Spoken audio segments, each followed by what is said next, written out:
We had a good thing, you stupid son of a... We had everything we needed. It all ran like clockwork. You could have shut your mouth, cooked, and made as much money as you ever needed. It was perfect. But no, you just had to blow it up. You and your pride and your ego. You know, for as much as I've brought up AL on this channel, I've never really made a video about it because it was really important to pushing me to where I am today. Not gonna happen today. I just thought I'd put this in here because it'll be funny.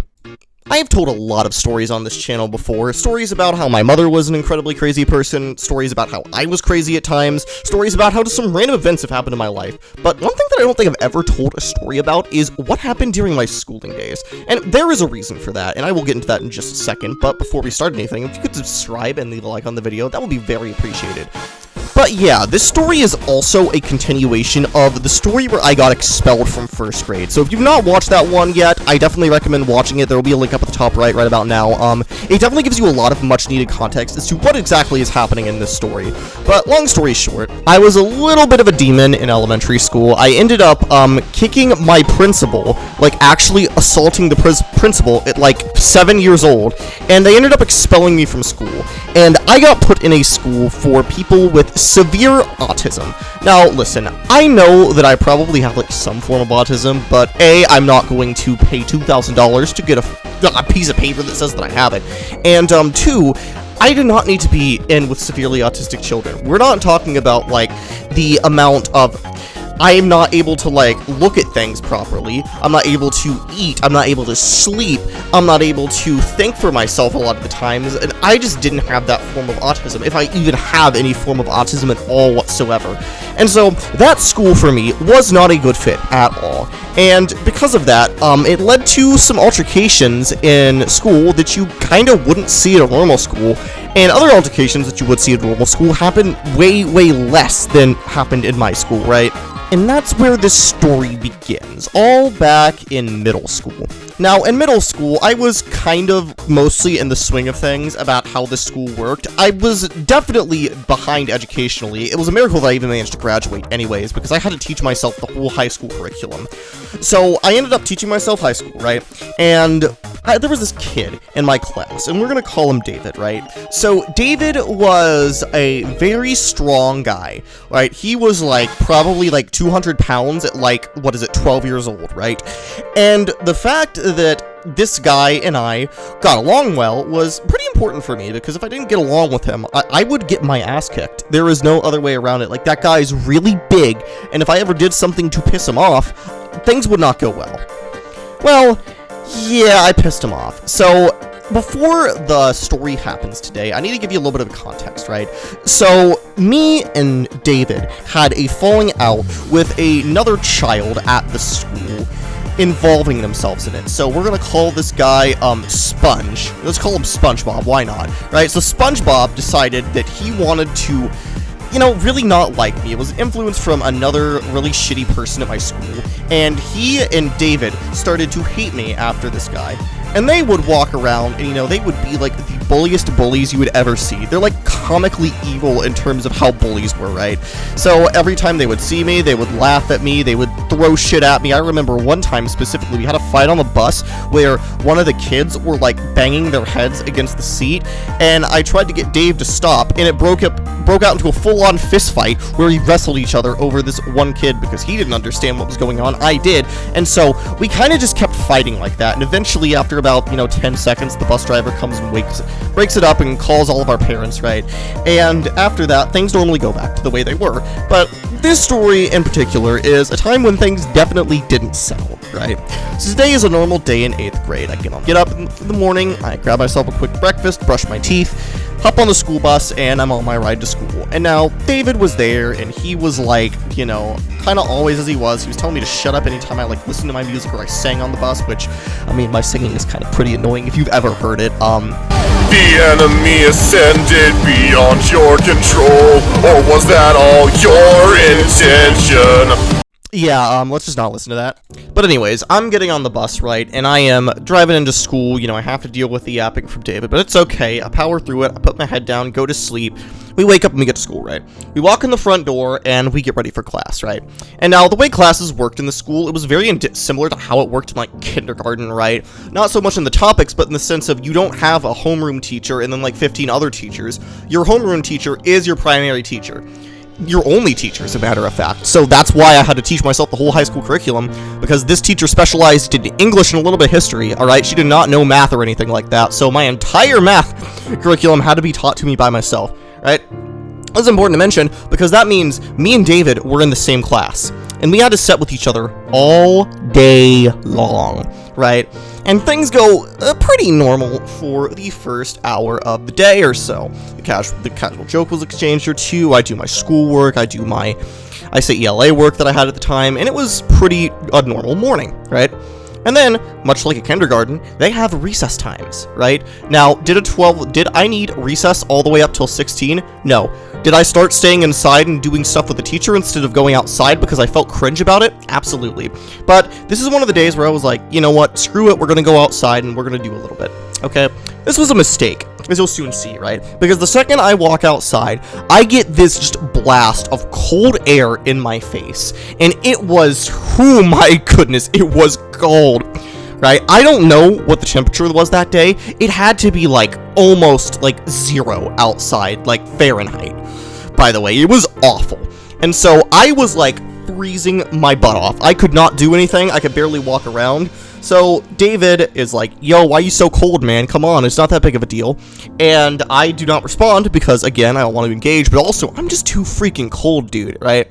And so what happens after that is David and SpongeBob, they're together, right? They're friends, and they go over to, like, the other side of the yard. What happened is there was this big field in the back, and then there was, like, a swing set, and then there was, like, a garage and stuff, and then you had the road, right? I was laying in the middle of the road, in the fetal position, curled up like a turtle, because it was so cold outside, and I could not handle the cold. Which is funny, because now I handle the cold really well, and I can't handle the heat. I'm not sure if it was a puberty thing or what, but, you know, it is what it is, right? So, I'm laying here, down in this pavement, right? And what David does next is something that I guarantee you none of you would see coming. Well, you probably saw it coming, but you read the title, right? So what happens is David and SpongeBob are laughing at me, right? David and SpongeBob are laughing at me. They're like, yo, you're so cold, get up off the floor, you're acting like a baby, wah, wah, wah. You know, just normal bully stuff from the children, right? And then David gets up off of his, like, swing or whatnot. He comes over, right?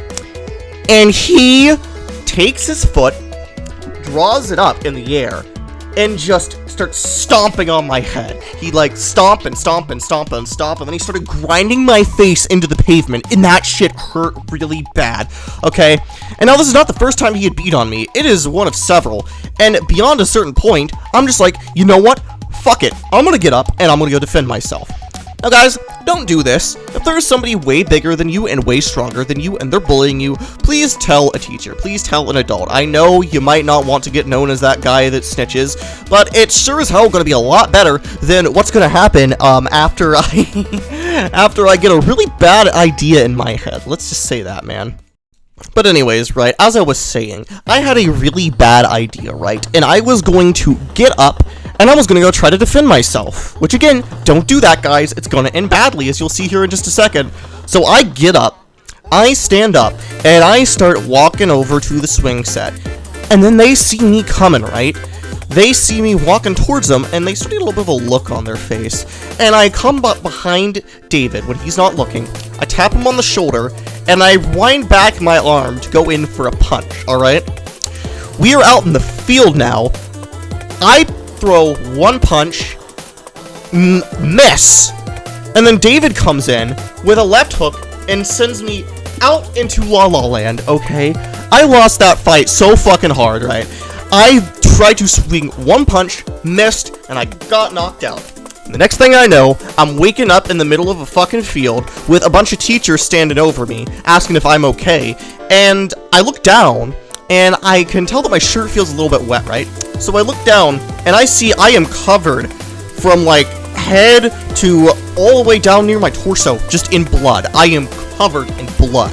and I am like, oh shit, right? So eventually, one of the teachers ends up like helping me up because I couldn't stand. I probably had some kind of a concussion or whatnot, and they help me up, and they walk me back into the schoolroom, all with David having this look of like, oh shit on his face, right? So David and SpongeBob obviously get talked to, right? But I don't know this yet because I am being like carried by the teachers into like the school nurse, right? I did walk a little bit, but I need help. And so we get to the nurse's office, and I'm explaining to her what happens. I was like, I was out there on the playground, right? We were in the field. David stomped all over my head, and he bashed my skull in because I went over there and I tried to get one punch on this guy, right? And so, yeah, David literally, fucking at 12 years old, bashed my skull in, and I was out like a light. And now, after this, my mother is called, obviously, because I got into a fight with another kid. And what happens is, when my mother gets here, we talk to the principal. I didn't know this was happening, because this is from my mother's POV, which take this with a grain of salt, right? And she says that, because I started a fight, I am going to be suspended out of school for 1 day, right? And let me tell you, in a very rare Trilad's Mother W, she was not okay with this, right? She was chewing the principal out, like, he started the fight first, I told him to defend himself, and you're now just expect me to, like, punish my son because another kid beats him up? Fuck no. And then my mother comes up, and, you know, the school nurse comes back, right? And she says, alright, Trilad, time to go. And my mother is there, and she ends up driving me home, right? And that's not the end of the story for today, because there's still a little bit more for me to talk about, right? So, obviously, I go back to school on Monday, and I notice that David isn't there. I go back the next day, David isn't there. For the next week, David isn't there. For the next 2 weeks, David isn't there, right? And eventually, after 2 weeks, David ends up coming over, and he apologizes to me. And he said, like, look, man, I'm so sorry, right? I didn't mean to do that. I didn't mean to hurt you that badly. And he said, you know, I'm really sorry. Can we be friends? And I was very hesitant about it. I was like, yeah, you kind of just fucking bashed me in the skull. Not to mention that the kid probably was not on the same level of emotional intelligence that I was, just because of, you know, the circumstances at the school. But after that, you know, the beef had somewhat been squashed. Like, after that, we never really got into a fight again, and over time, he actually mellowed out. So, I guess me getting my skull bashed in, and him going to, like, an asylum, because, by the way, this guy got booked into the mental asylum. He wasn't just suspended for 2 weeks from school, but he got booked into a mental asylum. And now, I don't think you understand how hard it is to get suspended from the school. Like, the school that I went to is the Last Chance School. If you get expelled from that school, you just cannot get a fucking education, because you have been expelled from literally every school under the goddamn sun, alright? Like, it is not an easy feat to be suspended from that school. So just a suspension is so fucking rare that I probably was one of the first people at that school to ever be suspended. But you know, it's just great, by the way. I love, so first things first, I get expelled from the first grade, and then a few years later, I almost get expelled from the Last Chance School.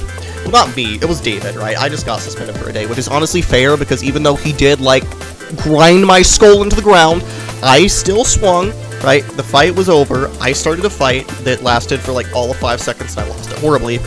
But that was a bit of a funny thing, and the story doesn't end there, because as far as I'm aware, right, we were cool. Not necessarily friends per se, but we were like cool acquaintances for the rest of my time in school, and I graduated. And here's a bit of a bonus story time actually for you here for a second. So you know how I said it's almost impossible to get expelled from school? Well, one person did manage to do it. And you guess what happened after that? He got expelled from the Last Chance School, and his ass got sent to fucking jail because he ended up beating his parents because they wouldn't give him money to go out and buy new game systems. No, I'm so fucking serious. Here's his mugshot if you want to look at it right now. Like, bitch got expelled and sent to prison. So, it can happen. I'm glad it didn't happen to me, because I'd be very upset if it did happen to me, right? But, yeah, that's the story of how, I got my skull bashed in by a 12-year-old. So, moral of the story for today, right, just please do not beat the shit out of somebody. Don't stomp all over their head when they're outside. I really want you to just, like, be okay with the fact that, you know, there are some fights that you should not pick. That is a fight that I should not have picked, and it was a very dumb fight to pick, too, because I got seriously hurt from picking that fight. I guess, if there's anything else I have to say, if some guy is coming up to you, right, and they're trying to start a fight, please just tell a teacher. I know you don't want to be known as the person that, like, fucking snitches on your friends, but it's very important to you, because or else you're gonna end up like I did, and end up getting knocked out, which, by the way, I'm very lucky that I did not get seriously hurt from that. I probably had a concussion at this day. We never went to the hospital and got me checked out, right? And my nose bled for, like, 2 months after that. Like, he fucked me up real good, and I think my nose just never fully healed. You know, I'm, like, feeling around on it right now, and, like, yeah, it still feels a little bit crooked, so maybe my nose got, like, permanently bent and nobody noticed it. Huh. Well, I guess that'll be another story time. Trilad goes to a dermatologist to get his nose reset back into the proper place. I know it's been 10 years, I wouldn't really want to do that, but, yeah, that's a bit it for me, guys. Definitely, something of a story. I wasn't expecting to tell this one today. It was supposed to be told, what was it, like, yesterday, but I ended up going out, like, all day, and we had errands to run out there with somebody who's been mentioned on this channel before. You know, she's a friend of mine, right? And we went out and we ran errands yesterday, we got groceries and whatnot, but, yeah, guys, that's about it for me. If you do enjoy watching the video, please do make sure to like and subscribe so I can get the number to go up to 8 billion by the end of 2099. Definitely join the Discord, link in the description if you want to hang out with me. I'm usually pretty active in there. If you want to stop by and say hello, I'll be there. But yeah, anyways, my name is Trilad. Thank you all so much for having a good day. Don't pick fights with random people, and I will see y'all next time. Bye-bye!